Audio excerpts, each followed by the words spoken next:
بسم الله الرحمن الرحیم. السلام علیکم.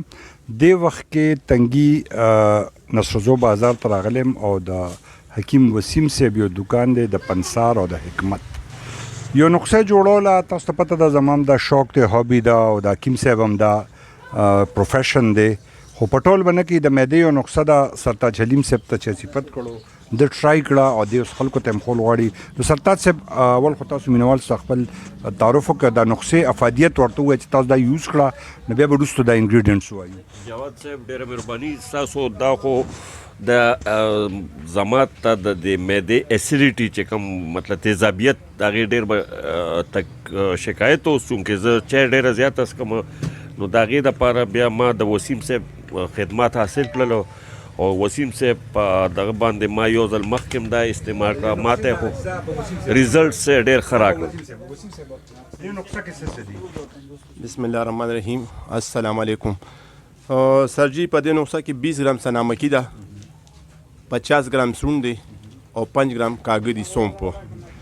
مطلب دی چې سایډ افیکټس ولا شي نشته؟ نه جی، نو سایډ افیکټ دی. لکه د ډېر زیاتې پیدې دي. کم خلک چې اومیپرازول استعمالي د هغې په ځای دوی دا استعمالي، انشاءالله چې 100% ریزلټ به ورته راځي.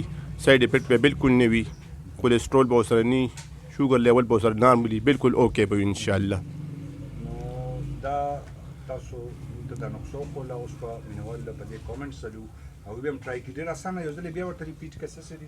دا جی سنامکی ده 20 ګرام، سون 50 ګرام او کاغذ چې څه ته سونپ ویلی شي که نه دا 5 ګرام.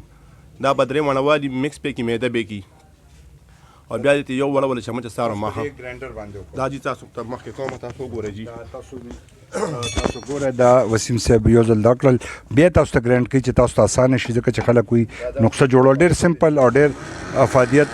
دا ګرینډر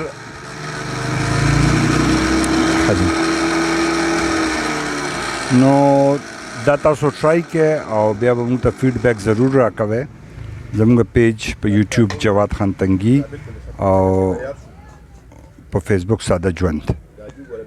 دا بالکل دا زه ټرای کولی شم. بالکل ټرای کړئ جی. دا چې ما واغشتل